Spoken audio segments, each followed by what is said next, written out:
I grew up with both of my parents, addicts, and my dad was part of the Mexican mafia. And, growing up, my early years, I had what I like to say, the American dream. And I had everything that I wanted. My two parents married, my little brother, and the father figure, the mother figure.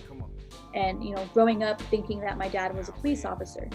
Come to find out, I was, 12 years old in 4th grade, and, about to get home to our home, and our place was being raided. And my dad had led a high-speed pursuit chase. What's up, creators? Anthony Rudolph here, and welcome back to Born to Create. So, for you guys who don't know, Born to Create is a simple concept. If who and what you want to be doesn't exist, you go out there and create the life that you want. All right, so today, I have an amazing guest, Murga, the Unbreakables podcast. I'm sorry. So I've been following Jay's journey for a while, and I've been super impressed with everything she's been doing. So I wanted to get her on the podcast to talk about how she created her life, how she created her business, and how she can help others, including me, push to that next level and get to where we want to be. First of all, I love that you run an SC shirt. So I love SC. SC is my second best football team. My first one is Ohio State. So, but number 2 is SC. So, Jay, thank you for blessing with your time. How are you today? I am doing great. And first and foremost, I just want to say thank you so much, especially for reaching out. And like I said, it's a true honor to be on your podcast. Yeah. And I made it, a point for 2020. I definitely want to start being a guest on people's shows, start sharing a little more about my story, why I started this. Yeah. And at the end of the day, my goal is to provide impact, value, any way that I can. So I'm blessed, man. Thank you so much. This is gonna be good. I already know it's gonna be good. So yeah, you're welcome. It's my pleasure. So let's just jump right in. So I've been watching your podcast. I've been seeing your posts on Instagram, and I've been really impressed. So talk to me on when and why you started the Unbreakables podcast. Where did that concept come from? So I started last August 23rd is when we launched of last year. So the idea of starting my podcast started April 23rd of last year. Okay. It was just, I can't even tell you. It came out of nowhere. The only way that I can describe it is I was at a place in my life where I felt like I finally reached a level of success, but I felt so unfulfilled internally. Okay. And the only way that I can describe it is that tugging feeling, that tugging pull in my heart, where I always knew that I was gifted at certain things. And, my original career goal was law enforcement. So it was completely out of left field with the whole podcasting, right? But, I will go back, but I ended up going through a situation that like my breakthrough pivotal moment in my life. But leading up to the thought, it was just this feeling that of lack of fulfillment, really. And, I always knew that I had something bigger. So I'm a woman of faith, started, praying, started, asking God, what do you want me to do? What do you want out of my life? And I had this crazy idea. And I said, you know what, I've always aspired to public speaking. I was always big on personal self-development. Tony Robbins, Eric Thomas, Les Brown, Inky Johnson, the greats, And I would always ask myself, like, what do they have that I don't have? And that for me, it was like really nothing. Like at the end of the day, we're all a body, right? We all have the same, the mind, the heart, legs, whatever it is, we're human. So the only separation was really putting yourself out there and going all in. So I had a conversation with my brother, and he was my co-host for season 1. So I said, David, let's do this. Let's share our story, and let's build a platform where we are able to bring inspiring guests, like people that have gone through adversities, trials, failures, and hardships, and pretty much overcame it to success. But most importantly, what we're targeting is the fulfillment aspect. Because at the end of the day, our goal is to be relatable and, have people understand, like come from a perspective of pain, hardship, and failure. And that way we're able to help those people. Because what you see, and I'm sure you can relate, what's on social media today. You have the high influencers, you have, the cars, the money. It's not about that. Yeah. Because what happens once you reach that level, then what? Yeah. It doesn't necessarily bring fulfillment. Yeah. So that's really. Yeah, and then most of that is not even real. All that stuff we see is it's all what they want us to see. Not at all. Well, sorry to cut you off. Go ahead, keep going.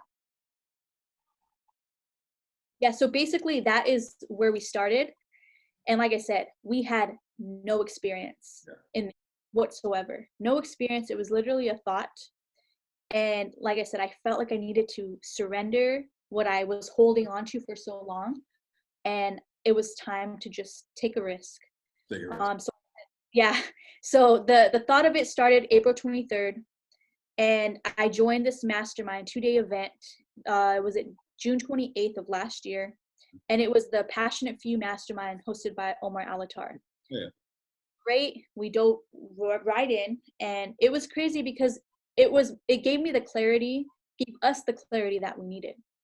And we learned the tools, the strategies on how to implement. And really the only difference was to make to go all in. So we left with momentum, with fire, with drive and passion. And we signed a lease, here at the studio, and we moved in July 1st.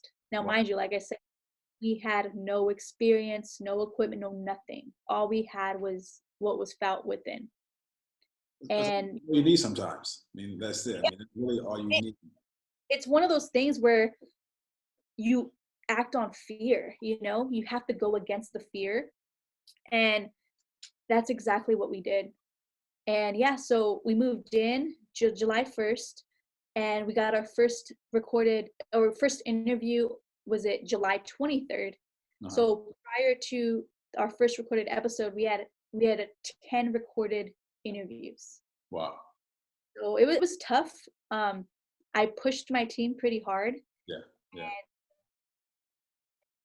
it was just one of those things. We just, grinding and built a studio out of it. And from there, organically, without even, anticipating of starting a media production company, that's pretty much what happened. And none of this, I'm telling you, was planned at all. Yeah. Yeah, it's really, I mean, I guess most of the best things in life come when you just don't plan it, you just go out there and act and don't think too much, right? Sometimes we think way too much, we organize things way too much, and stuff never gets done. So I want to go back real quick. So you mentioned in the beginning that you were not fulfilled. Now, when I was once at that point, right? And I didn't know it was unfulfillment until maybe like a year later. So talk to us about what unfulfillment feels like, because most people don't know. It may be sadness, maybe depression, maybe, but what does unfulfillment feel like? Going back to that moment, the only way that I can describe it is I had everything that I needed, substantial. I was driving a nice car. I've been at my company for 8+ years. I had a good paying job, working corporate, had my family, pretty much had everything at the palm of my hand. Reached a level of success, as far as the education level, thinking that once I got there, that I was going to be like on top of the world, but I felt empty. And there were days that I would walk, this is the only way I can describe it. I would walk into my work, meaning like there'd be no reason for me to even feel this way, but I would walk in feeling so empty, like an empty suit. That's the only way that I can describe it. Wow. And on the outside, man, Jessica, you're lucky, you're blessed, you have everything that you want. You're right. I do. In my position, I was working towards corporate, towards, class C level executive, but I would just look around and just see all these people so unfulfilled as well, chasing the wrong thing. Yeah. And you're right. It can be a sense of depression, and I found myself just kind of breaking down, and for no apparent reason, all I kept saying, there's more for my life.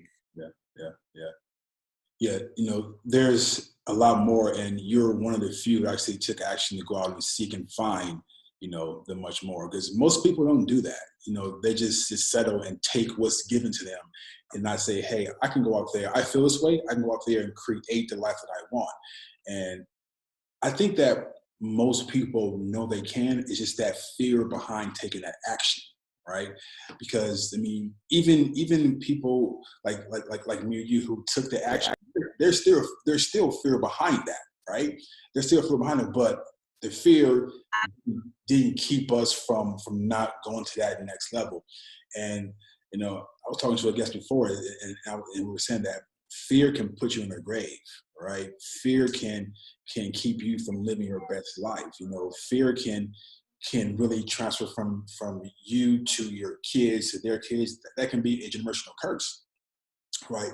So what in you gave you the courage to step out of that fear and just say, you know what, fuck it, I'm gonna do it anyway, because even though I fear, what in you, what was that?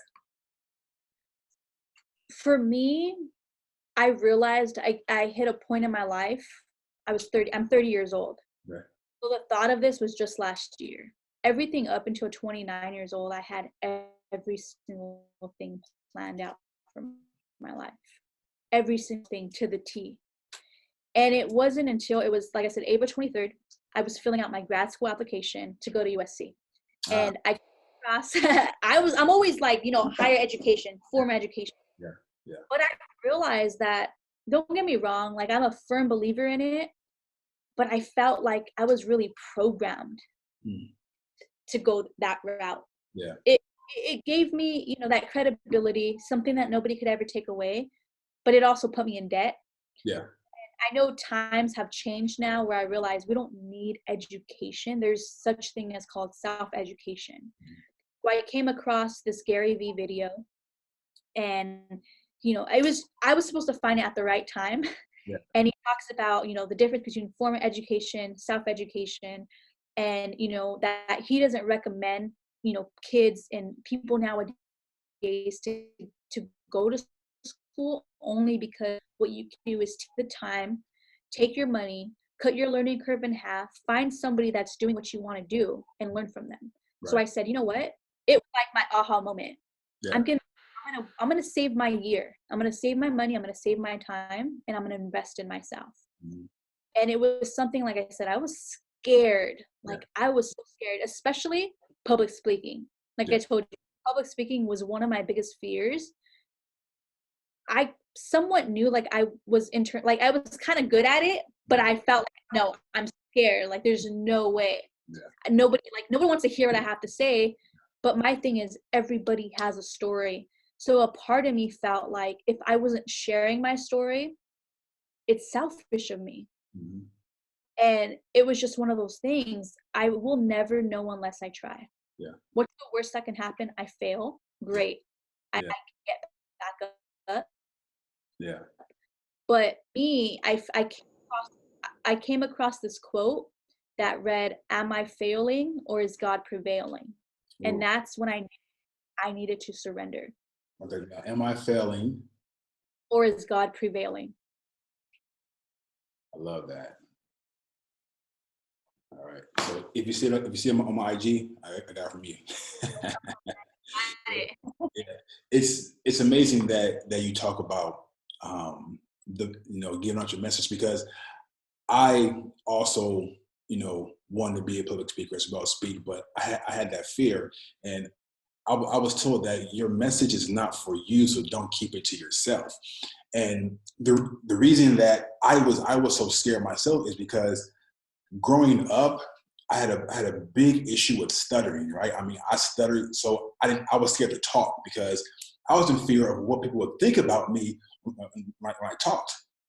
So I kept my mouth shut. I kept my message to me for years, but I had to decide that, hey, no matter what people think, that, I have to get that message out there. And, same with you. It's like, our message isn't for us. I mean, we all have stories. We all have things that we've been through. We all have adversities that we're conquering and conquered. But in most people out there listening to us think that think that they are alone in their struggle, but they're not. You know, you're not going through this by yourself. So if you open up and share, you'll find that other people have the same challenges that you have, right? So hopping back to the podcast. So how many episodes are you into now? So my brother and I, we did season 1. We have 23 recorded episodes. Wow. And season 2, I'm on a solo segment. It's an interview-based podcast, so I have 3 recorded at season 2. Okay. So 26 to date. Okay. So congratulations. That's massive. I'm admit I was a little bit jealous watching your podcast, right? I'm like, how did you get Dan Nashua Smith? How did you get, you got Andy all day, you got all these people on there, right? So, typically a new podcast, has to really climb the ranks. You jumped in and you got some very, very influential people on your podcast. So talk to us about, give us some of the names that you have on your podcast, and without giving any secrets, how did you actually, get them to come and speak to you? I can share my secrets, man. Okay, sure. No, so okay. So the Passionate Few podcast, or Passionate Few mastermind that I told you about, I'm telling you, man, it put a lot of things, everything up until that day, everything had to be perfect in my head, right? Yeah. Then I felt like I'm in no position to reach out to these high influencer guests. Right. I have no social status. I'm not even at that level. I don't have a strong following, right? But let me tell you, it's just a mindset. Just a mindset. In that mastermind, they called us up. We shared our story, my brother and I together. And, Omar asked, who wants to make a cold call today? Call anybody. And that weekend, we had Miguel Aguilar from South Made training facility. We had the Camp Transformation founders there speaking. For the moment he asked, we rose our hand. We're like, we're going to do it. Nobody else took the opportunity. Mind you, we were scared shitless. Right. But we're going to take the opportunity. And Miguel's story resonated with us most because a lot of the things that he went through and endured as a child, that's our history right there. Okay. So we knew, got to get him on. And prior to that day, I'm telling you, man, like, it's the law of attraction. Yeah. I would watch people, watch Andy Audet, Andy Dane Carter, Sam Bakhtiar, Miguel Aguilar, and I would think, damn, I'm going to get them on one day. Right. And never in a million years did I think my first 20 episodes that was going to happen. Wow. And I'm telling you, after that mastermind, I realized, they are no different than we are. Instead of going in with the approach, can I have you on my show? Or, hey, can you pretty much in a selfish state, you have to change perspective, right? For me, it was how can I add value to you? Right. What can I, your story is, let me help spread your message. Let me help, pretty much give you, opposed to asking in return. And the way I see it is, from a podcast perspective, at the beginning state, you're coming in as a reporter, right? You're bringing, if it's an interview state, you're bringing guests, you're sharing their story. And depending on what type of show it is, I would assume that the goal is to provide value, provide tools, provide strategies. Right. But with that being said, I just realized, this is free marketing for them. Let me help share your message. But we learned a couple things, a couple tools, couple strategies from Omar on how to reach, high profile guests, whether it's through DM, start networking sooner than later. Don't wait until you have a high following. I just say, just go for it. Right. Build that rapport. That's very, very important before you go and seek and say, hey, can you be a guest on my show? Yeah. And just show your loyalty, in the sense, I support what you're doing, what you're putting out there. do some reposting. And there's a couple little tools and little secrets that I have as far as how to reach out to people via DM. I can share that with you as well. Yeah, nice, perfect. Yeah, because I actually met Omar maybe like a year and a half ago. I met because I used to work closely with Sam Bakhtiar. So Nice. I met him when he was shooting Sam's podcast. Well, Sam's on his podcast, so I was there when they were doing the filming, and it's amazing to see it actually in work in production. And then I heard a story about how Omar got Grant Cardone. It's like he just tracked him down, at a restaurant or wherever. That's what I heard. But it's really not taking no for an answer, right? It's like, I want this so bad, I'm going to approach whoever I want to approach because this is something that I need and want for my life, right? So. And that's the approach that you take. It's like there is nothing out of your reach, right? There's nothing you can accomplish, right? There's nothing that you will have someone say no to because you want it so bad, right? So the passion to excel, the passion to go for it, because most people don't have that, where'd that come from? Man, that's such a good question. I would say my childhood, really. My childhood, all the failures, the adversities of overcoming. And I felt like I always had to grow. I grew up at a really young age where I had to be the one to look after my little brother. And for your audience that are watching that are not familiar with my story, I grew up with both of my parents, addicts, and my dad was part of the Mexican mafia. And growing up, my early years, I had what I like to say the American dream, and had everything that I wanted. My two parents married, my little brother, and the father figure, the mother figure, and growing up thinking that my dad was a police officer. Come to find out, I was 12 years old in 4th grade, and about to get home to our home, and our place was being raided. Wow. And we had the news media, we had the SWAT team, Santa Ana PD, we had the fire department there. And my dad had led a high-speed pursuit chase.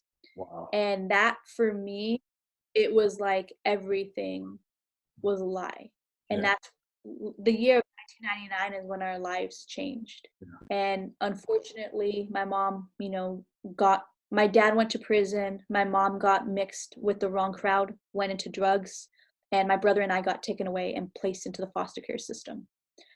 So for me, really, that's where everything stemmed from. My drive, my passion. Let me stop you real quick. So looking at you today, right, you would never guess that you experienced so much turmoil in your life, because honestly, I would say 95% of people in this world will let that shit kill them, would let that allow that to make an excuse where, this is what happened in my life, so I'm going to just accept it. I'm going to just go with the flow. I'm not going to achieve anything bigger and better than where I came from, right? You can't tell that. And I personally commend you and applaud you and your brother for rising up out of that, because most people don't. Most people allow the world they're in to suck them in and really kill them. So I'm sorry to cut you off, but I had to say that to you. I mean, that's just amazing on where you came from to where you are now.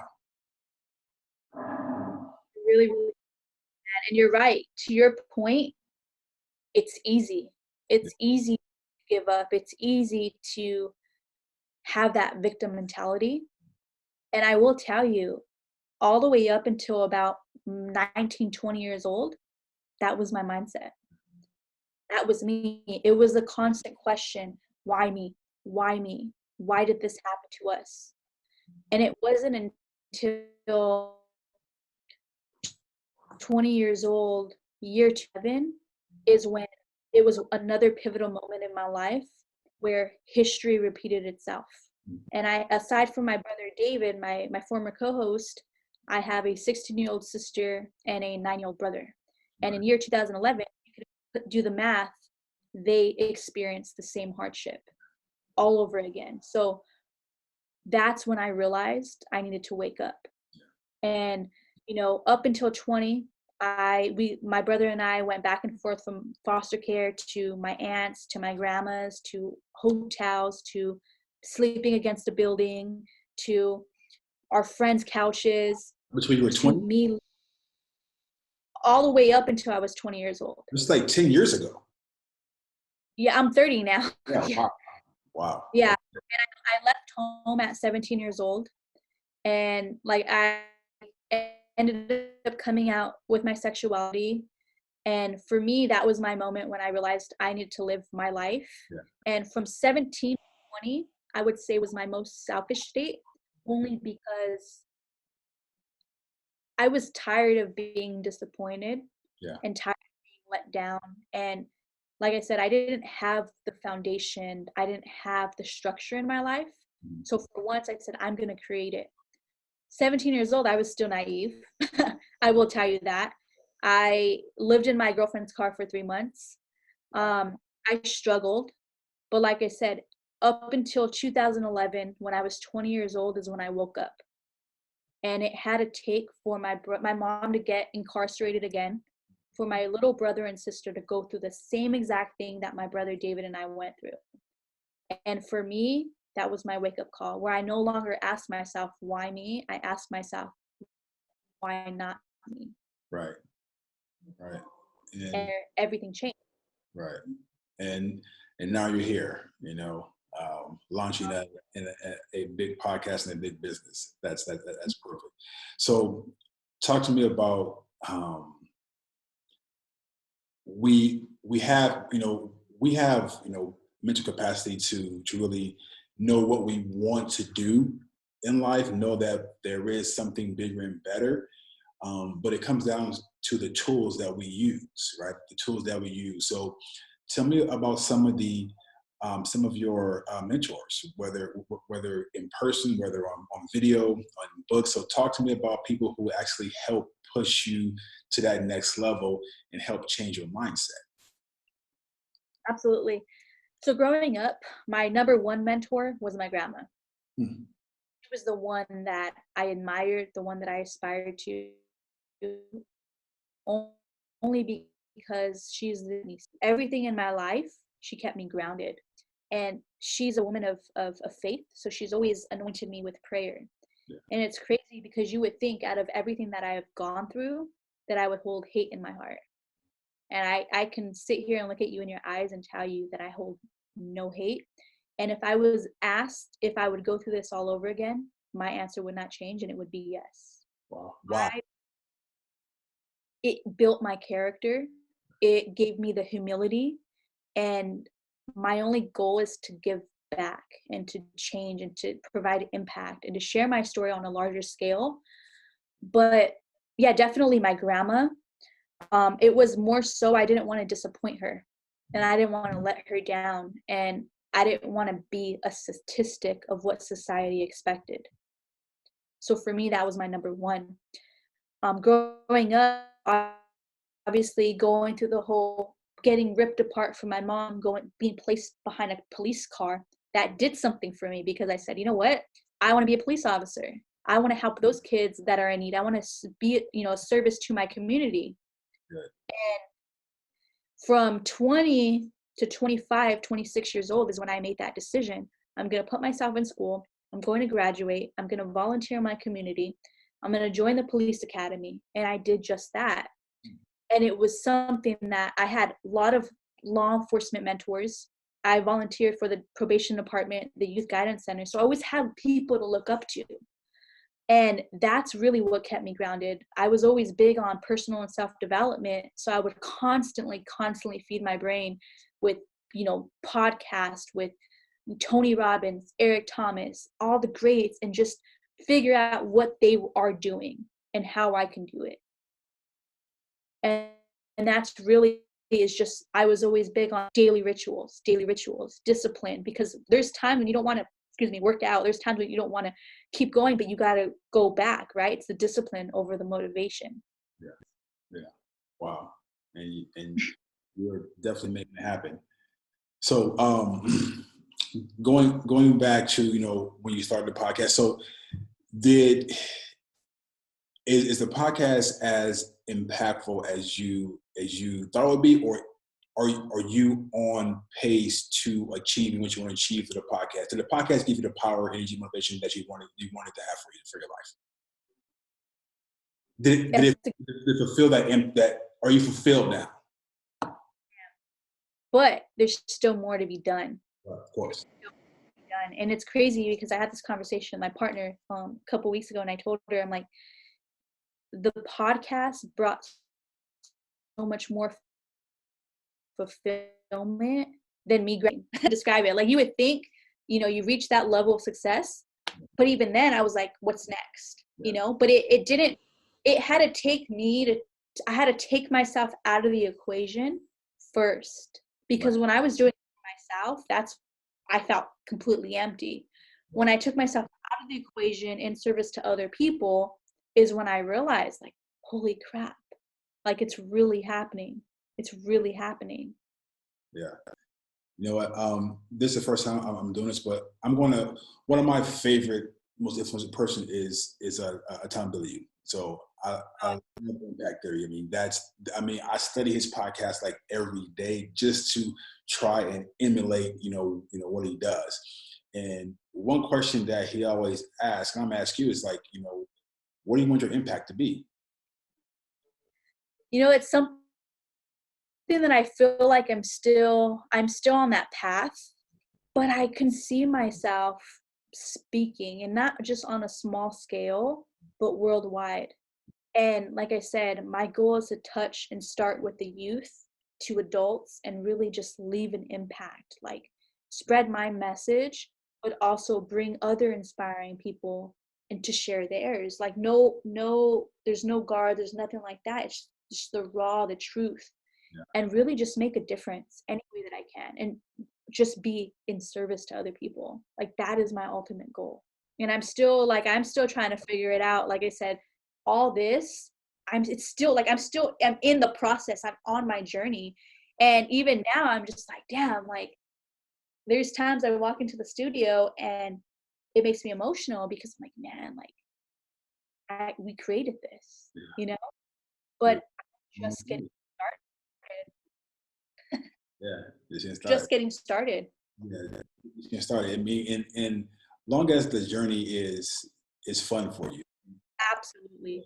I speak all the time it's like, of course, you doing what you love, you still have to take care of your responsibilities, your housing, your food, everything. Yeah. And I always ask if do you feel like what you're doing is work, or do you love it so much it's not? And most people don't. You said no quickly, and most people don't. They have to think about it. And my backup question is that if money wasn't the issue, if you had all the money you need to take care of yourself, would you do what you're doing for free? Oh, yes, I would. It's like, if you would, that means you're living your purpose, you're living your dream, you're following your mission, right? Because we all have a mission here on earth, right? The short time we're here, we have a mission. Most of us don't fulfill that mission, or we get on track, but you are, you are. And it's like you are one of the few that are out there taking those giant leaps to do what you can to make this world a better place. So people are watching, they heard your adversities, they heard your story, and I'm sure they can relate a lot to where you come from. You talked a little bit about that you didn't want to be a statistic. So like with me, so where I am, based on the numbers, based on the stats, I shouldn't be here right now, right? I shouldn't be here on this podcast with you. To be real, on the numbers, I should be dead or in jail, right? That's where I should be, right? So, but those people like you and me who say, fuck the stats, I know what I want to do, right? I know why I'm here, and nobody's going to stop me from doing that. no matter how much pain I have to go through, and you will go through pain. You will go through some pain. Um, give us 3 action steps we can take to achieve or create the life that we want. So for me personally, first and foremost, I just want to go back to your question. I mean, not your question. Your question when you asked me if I'm living in my purpose. And I love the question that you asked because we recently did an interview with Bedros Koulian. Asked that same exact question. He says, if I were to pay all your expenses, would you do this for free? And in a heartbeat, I absolutely would. And I'm not sure if you're aware, but I still have a full-time job. I'm still at my day job. Yeah, okay. My goal is to transition out. Okay. And I grind every single day from the moment I leave my job here, sometimes till 2, 3, 4 in the morning, weekends. But I absolutely love what I do.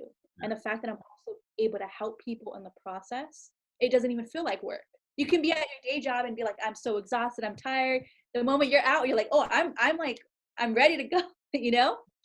But so as far as actionable steps, I would say first and foremost, know your why. Know why you're doing what you're doing. And I know people are constantly searching for their purpose, right?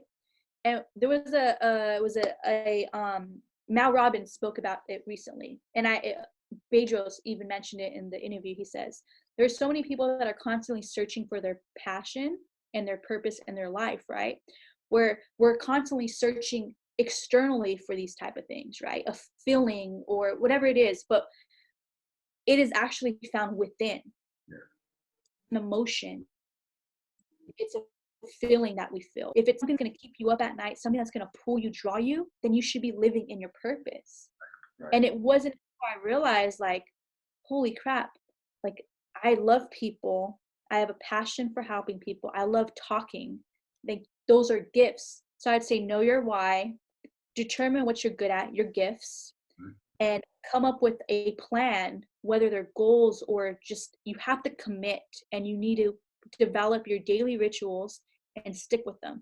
Because for me, what I found is it's the littlest things as, hey, I'm going to wake up at 4 a.m. or I'm going to go to the gym or I'm going to meal prep or I'm going to make my bed. You have to commit to yourself first before you can commit to other people. That's good. That's that I even fall short of.